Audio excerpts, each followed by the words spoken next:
My name is Mark James. I'm a psychotherapist that works with the Embrace, and today we'll be looking at how to cope with angry children, how you can work with your child at home, and some of the reasons they might be getting angry, and how we can respond differently, some coping techniques.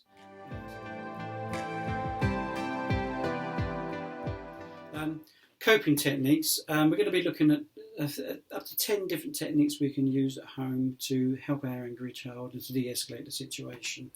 The first grounding technique I like to talk about is breathing, simple breathing. Often I think if we're traumatized or triggered, the first thing our body will do is so we breathe in quite sharply, loud bang, we breathe in. You can kind of use that, and sometimes I think if there's a panic, if you've ever experienced a panic attack, there's that shortness of breath. What we need to do then is teach your child the breathing triangle. There's two techniques I'll tell you now. One is the breathing triangle. So I want you to get your child to visualise a triangle. And what we're going to do, we're going to start at the bottom of the triangle, and we're going to count up to 3 and breathe in. And when we come down the other side, we're going to hold our breath, and then we're going to breathe out on the bottom. So breathe in, 1, 2, 3, hold our breath, 1, 2, 3, and breathe out, 1, 2, 3.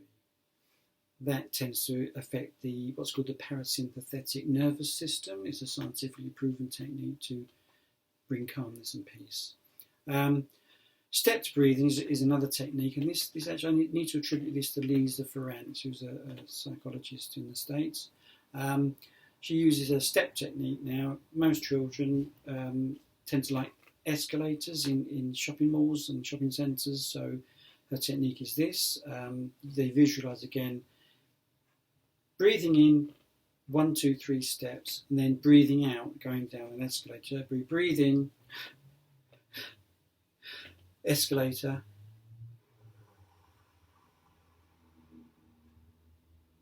and with the stepped breathing, we want to breathe out longer than we breathe breaths in. That way we're de-escalating our body, the parasympathetic nervous system comes into play, and with the out breath, if you try it yourself, you can really feel a sense of coming down. The technique is visualising safe places, and that's really important for kids that have been traumatised, because often they don't feel safe. So to visualise a safe place could be a beach, a mountain, that they can just visualise in their head.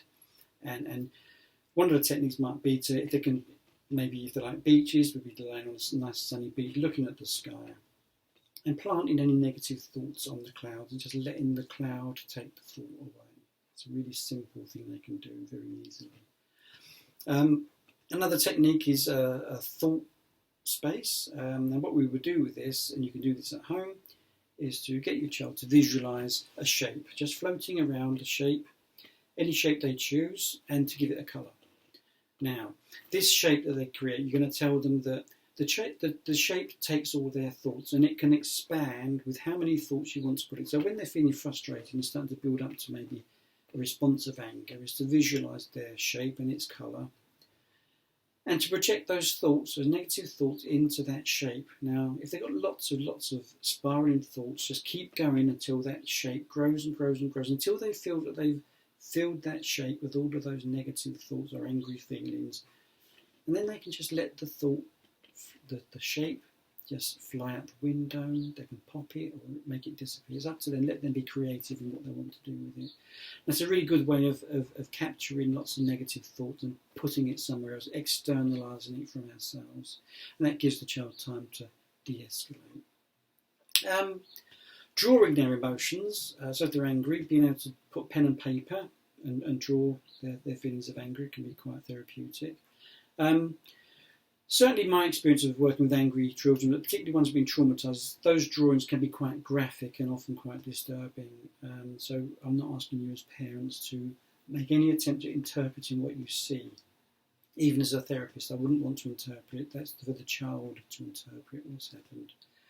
And not to be look shocked or judging of what they draw.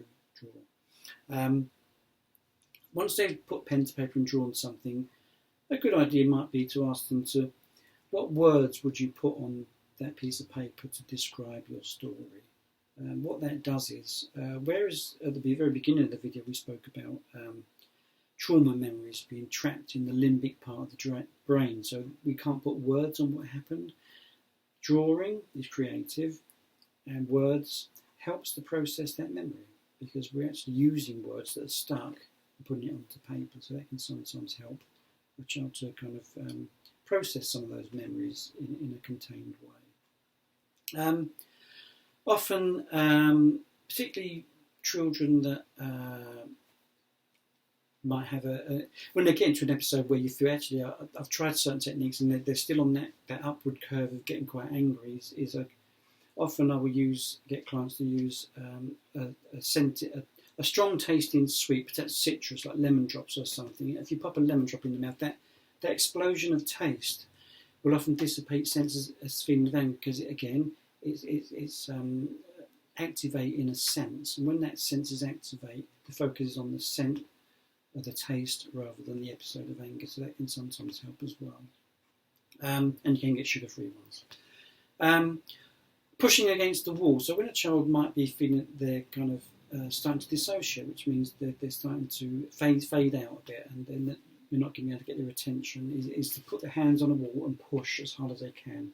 That gives them a sense of sensation in the arm muscles, which will travel up to the shoulders, and that can be quite a good grounding skill, to push against something. I'm not in the past, I'm in the here and now, and pushing against it is making me feel actually I can feel my body, and that's really important to get them to not trip out into a dissociative state. Although dissociating is a coping strategy, we want to teach them how to manage it themselves.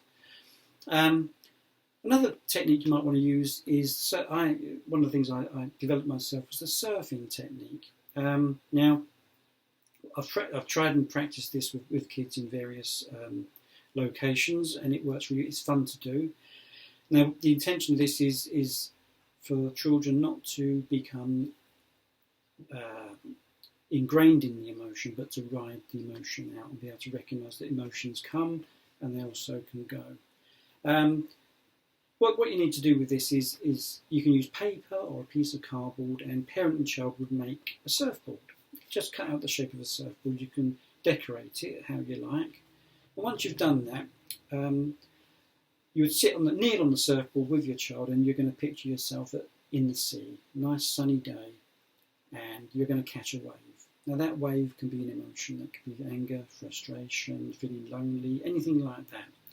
So what we're teaching the child to do, and we're using a very fun technique, is we're going to look at that wave coming, we're going to surf it together. So as soon as we see that wave building up, we get onto our feet and we ride the emotion. When it comes into shore, the emotion has disappeared, but you've not been immersed in it. It's a really fun way, and I've used it with several children, and they really enjoy the practice of that as well, and the sense that they can ride things out and that emotions will come, but there's also a sense that it'll also go as well, and it's a temporary thing, it's not permanent.